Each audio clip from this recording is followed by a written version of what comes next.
Titanfall 2's A Glitch in the Frontier update has a plethora of patch notes that I wanted to talk about, so let's waste no time, get right into it. Here we go, guys.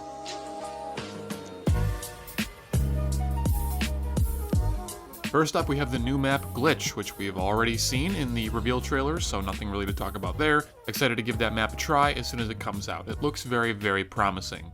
We've also got a new live fire map called Deck. Again, who knows how that's going to play out. We have no idea until we actually get our hands on it, and only, hopefully, a few hours until that actually happens. We've got a new faction, the Marvin faction, which is going to be freaking awesome. I'm going to be really, really upset with Respawn if we're not able to high-five the Marvin as we're running out of the dropship as one of the highlight intro things that they've been doing, because that's literally a feature people have been asking for since Titanfall 1, is that all they want to do is high-five the Marvin, so Respawn, please. We've got a new execution coming as well called Get to the Point. It is a Pulse Blade execution, and you can unlock this by getting 10 pilot kills with the Pulse Blade. Now, if you've already gotten these 10 kills, then you will unlock this ability retroactively, but you need to get people directly hit by that Pulse Blade 10 times. Just like you're knifing them in old Call of Duties with the throwing knife, it's identical. That's what you gotta do.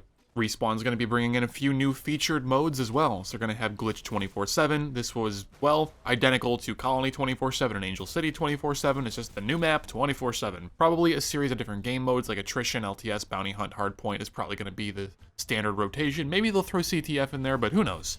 They're also going to be returning Marked for Death, which was a very, very fan-beloved game mode from Titanfall 1, which was also a DLC in that game. I'm not totally positive why Titanfall 2 didn't just ship with Marked for Death, but hey, I'm glad that we're getting it now. It's a great, great game mode that people love, and I'm really excited to get a chance to play it again. For those that don't know what Marked for Death is, basically, both teams are randomly assigned a VIP, quote-unquote. And they are marked permanently for the enemy team to see in live real-time where they are. And the whole point of the game mode is to kill that VIP. Once one of the two VIPs from either team dies, then neither player is a VIP anymore. There is a short delay, and then new VIPs are marked within a few seconds later. So the only way that you can score in this game mode is by killing the VIP. So either do you want to stay back and protect yours, or do you want to be aggressive and push up and try to kill theirs? It's a really, really fun dynamic that works very well in Titanfall 2 just because it's a game built all around momentum and mobility. And you got to get from point A to point B fast, and it's not always about going full offense. Sometimes you got to go on defense really fast, and it's really, really cool to try to make those split-second decisions. So this is probably one of the biggest reasons why people love this mode, and I can't wait to give it a try. 10 VIP kills will secure you the win, so nothing really changed there from the first game. We also have 2 brand new Titan game modes, which is very surprising to me considering that the population of this game is as low as it is. Increasing the number of playlists available by this wide of a margin is very, very questionable to me.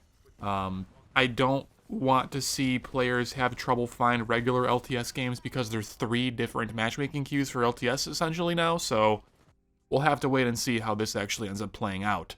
First of these 2, we have Titan Brawl.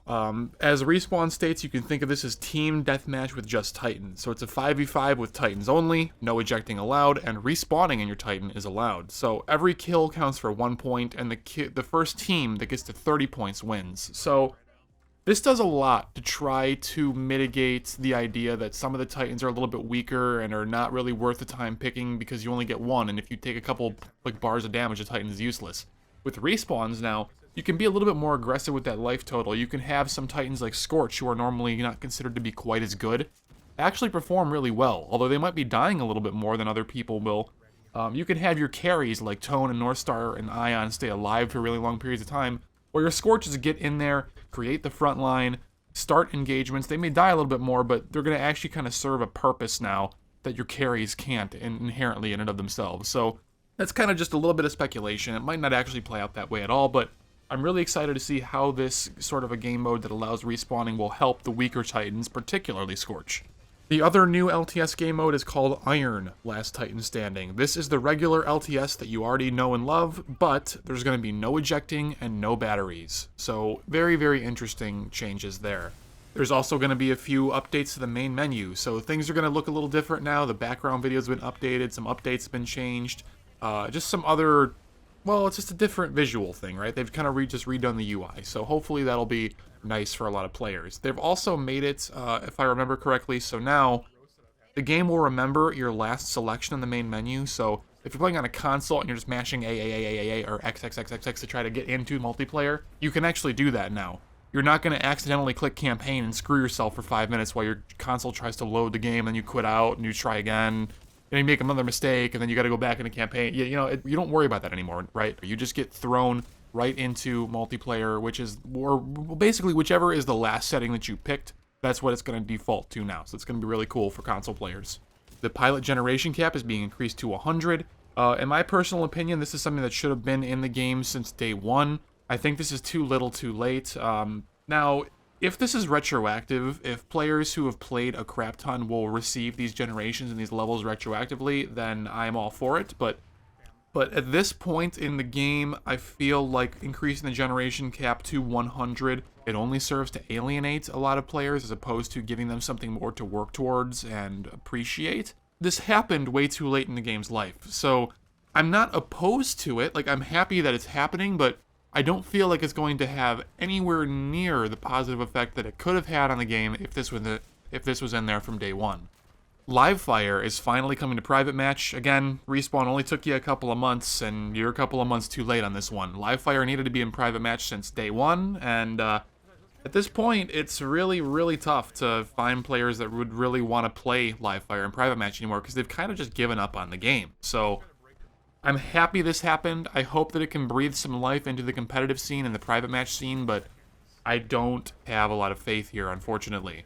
You can now also choose between regular, prime, or random executions for Titans if you own the prime version of that Titan. This is something that I've been asking for ever since the prime Titans first came out, and I'm really, really happy that it's finally coming. I want to have my old Scorch skin, but with the brand new execution, and I can finally do it, so I'm excited. Next up, we have some matchmaking and network improvements. The game is now going to emit a sound when it's going to connect you to a match. Now, this isn't going to be important at all for console players, but it's a huge, huge benefit for PC players because PC players are able to minimize their game and then go and do other stuff on their computer while they wait for a matchmaking queue. So having an audio cue that says, hey, ding, ding, ding, your game's going to start is really going to help people to make sure that they're in the game when it starts, they're not AFK, they're not getting kicked for being idle, they're not screwing their team over.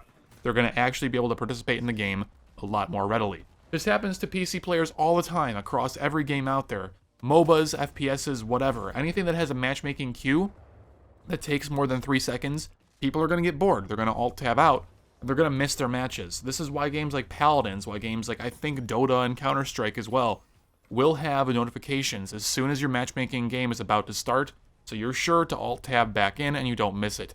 Actually, Paladins has a really interesting system where when that audio cue goes off, you must alt-tab back into the game and then press a ready button to confirm that you are there and you will be playing the game. So that way, no one gets screwed over by you not being ready to play. But we're going on a tangent here. Titanfall is getting the best part of this, which is that background audio cue. So make sure that you PC players are turning your sound and background settings to the on mode so you can hear this noise and get back into your games the way you're supposed to.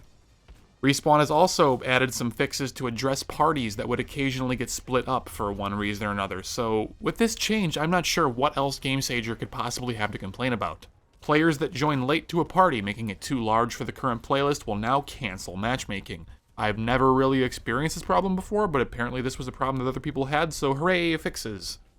Respawn also fixed an issue where you could not invite friends after starting a private match. Thank you. Holy crap. This has been a huge problem in the competitive side of Titanfall 2 on PC. There have been some significant issues trying to add friends on Origin, invite through Origin, because you must use the Origin in-game overlay in order to actually make Origin work. So hopefully this is what Respawn actually accomplished with this patch note. I'm not really sure. It's a very vague note. Hopefully what I think it means is this, but I could be wrong on this one. As for some game improvements, Respawn has removed the sun flare for Colony, Exoplanet, and 4-base Kodai. This has been a huge sticking point and complaining point for people on Reddit, on 4chan, wherever else. Everyone on the internet hates the sun flare, and it's finally gone, so hooray! You no longer need to cheat and mod your game in order to remove it. It's now just gone for everybody. Very, very, very good stuff. Gates, the 6'4 faction leader, now uses her campaign model. She does not use that palette-swapped Jack Cooper single-player model, so interesting change there. I kind of like that model, but the single-player one is also nice, so Interesting that they've waited until now to fix that, but hey, I guess it was pretty low priority and they finally now just found time, I guess, so hey, whatever. There we go. Next up, we have some Titan balance changes. So in general, Titan Melee has a reduced area of effect for all Titans except Ronin. This means that you're not going to cleave targets as easily with regular Titan punches, you're not going to have as easy of a time hitting things with regular Titan punches. This is a good change. Titan punches were too easy to use before, just like they were in Titanfall 1. They should be made more difficult, and now they are, so thank you, Respawn. There was an update to Ronin now, where Sword Block is now going to be blocking the correct amount of damage against all targets. The big problem here was in the North Star matchup. North Star's railgun would do full or nearly full damage to a blocking Ronin, and that was not predictable, that was not something that players would expect to happen when they were playing as Ronin, and it felt bad for a lot of people, so Respawn decided to change that. Personally, I'm not a fan of this change, but I understand why they did it, and it was a very, very reasonable change to make given the situation that Respawn is in, so I can't hate them too much for making it, but I do feel that it does hurt the balance of the game and overall. Ion had a small reduction in laser shot's cone angle, so essentially this means that it should be more difficult to hit players with a laser shot, especially at long ranges. You're going to need to be a lot more accurate, and it's not going to be working like a shotgun where one of the pellets are guaranteed to hit if you're within a certain radius of center. So, seems like a good change? So really, any Ion change is a good change in my opinion. Ion needed to be brought down, so this is a good step in the right direction. As for pilot balance changes, arc grenades now only have one single charge, but they recharge faster. This is a good change for the game. Arc grenade spam has been a problem since Titanfall 1. They have always been way, way, way overpowered. The functions of arc grenades should be split up into 2 or maybe even 3 different grenades, but hey, as long as we have one super grenade, it needs to at least have just one charge instead of 2, so this is again a step in the right direction. Thank you, Respawn. Hollow pilot buffs, yeah, sure, whatever, who cares. Mastiff. These patch notes make no sense to me. So the first one is they've made the crosshair smaller, so if you have a bead on an enemy, you're more likely to deal high damage. Grammatical errors in the patch notes aside, this patch note still makes absolutely no sense. Crosshair size should not have any bearing whatsoever on weapon spread, on weapon consistency, weapon damage, bolt growth size, things like that. Like, I don't understand what this patch note is telling me. I don't understand what it means. I feel like this is just a bunch of fluffy words for plebs who wouldn't know what they mean anyways, and I don't like this patch note. It doesn't actually tell me what happened. It doesn't do anything. This patch note is completely useless to me. The second patch note for the Mastiff actually gives you a little bit more data. So this one says that projectile width, or rather bolt size, will increase quicker to improve consistency of damage in close quarters. Imagine every bolt that the Mastiff fires as having size of X at time A, right? So when you shoot it, time of A, let's say that time of A is 0 seconds. So at the exact frame you fire it, the bolts leaving your gun have size of X. At time of B, your bolts have size Y. So there is a period of time that's unknown. Well, or rather it is known, but unknown to me because I didn't look it up beforehand. There's a period of time between time A and time B where the projectiles grow from size X to size Y, right? Does this make sense? It should be hopefully easy enough. There's 2 ways they could have changed this mechanic for the Mastiff. Either they have made it so value X at time of A, which is 0, higher, so that means that the difference between starting bolt size and ending bolt size is now smaller, meaning that the initial blasts are going to be larger, but the ending blast is still going to be the same size, which is, again, still larger than the initial one. Because remember, the bolts increase in size over time. So either they've brought that initial value of X up, or they have made time B closer to time A. So what that means is when you shoot your Mastiff and the Mastiff projectiles are small, they will grow to full size much quicker than they would previously. So there's 2 possible changes they could have made there. I don't know which one that they've made. I would hope that it was the first change, the one where their initial size is larger, making the Mastiff always more consistent at close range, because it's supposed to be a boomstick. It's supposed to be consistent just like the EVA is at really close ranges, so it's very important that it works in that way, I feel, instead of growing more quickly, so hopefully that's the way Respawn has gone about it.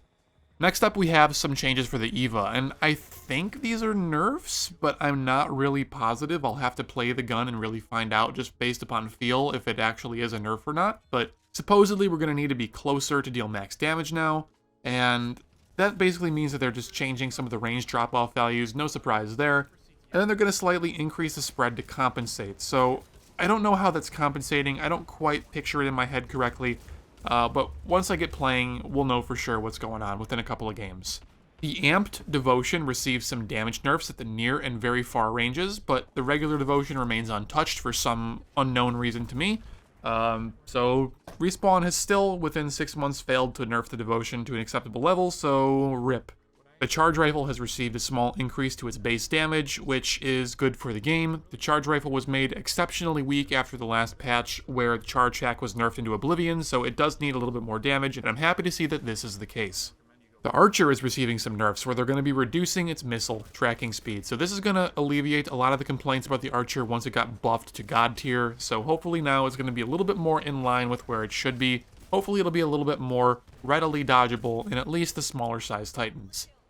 There's been some crosshair updates, so now crosshair dots no longer turn off when firing assault rifles and SMGs. This is a change that should have happened at like week 1 when they realized, oh crap, the crosshairs are not working the way they should, but hey, I'd rather take a 6-month late update than no update at all. This means that all you guys that drew dots on your screens, or you are using crosshair overlays, whatever, you should no longer have to do these things, and you can just play the game the way it was originally intended. Very, very good stuff. There's also been some CTF changes. First up, they've added a first half and second half indicator to the HUD. This is something that, again, we've needed since Titanfall 1, because it's very, very often that you join a CTF match in progress and you have no idea which half it's in. So, very, very good stuff. This was also a problem in CTF tournaments when you would watch those on Twitch, because you would come into a game, it'll be, 1-to-1, and you have no idea, is this the first half or is it the second half? Should I be excited for the end, or is this only going to be going to halftime? You have no idea. So now this is going to help you identify what's happening and appreciate it better. Respawn also fixed a bug in CTF where the flag could be returned by dead players. Previously, if you were standing on an enemy flag trying to return it and you died while on it, a small percentage of the time you would continue returning that flag with your dead body, so now that is no longer a thing. I don't understand why Respawn doesn't just make flags an instant return for all of CTF like they did in Nitro CTF, but I guess this is a small, tiny baby step in the right direction, and I'm glad that this change happened. In Last Titan Standing, Respawn has finally fixed that missing VO line, which tells you that you're the last Titan standing if you're the last one alive. This, again, should have been there from day 0, but it wasn't. 6 months down the road, they finally put it in. Glad that it's at least there now. Wish it was there sooner, but hey, better late than never. There were also some miscellaneous bug fixes, which you guys can read yourself at the link down in the description box down below, but I'm just going to hit on some ones that are a little bit more important to me personally. So they fixed tracking rockets missing the dropship. This was a really annoying problem where you would fire tracking rockets from Tone, and they would just miss entirely. They would go right over the dropship, and then they would loop around it like 8 times, and then just explode in midair because they never hit their target. So happy to see that this has been updated. There's also been some updates to Scorch and Scorch Prime's different nose arts. There's been a handful of problems affecting those for a long time now, so they finally got fixed and should be working as intended now.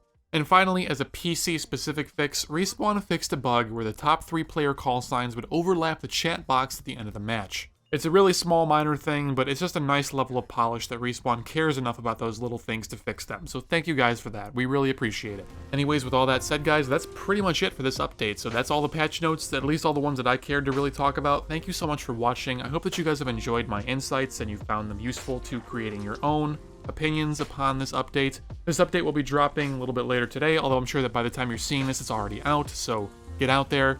Download the update, go and play it, it's all free, it's going to have some great fun stuff. Try out the new game modes, make sure you're trying out the new map. Let me know what you think about the new balance changes. Hopefully some things have been changed for the better. Anyways, everyone, I'll see you in the next one. Take care.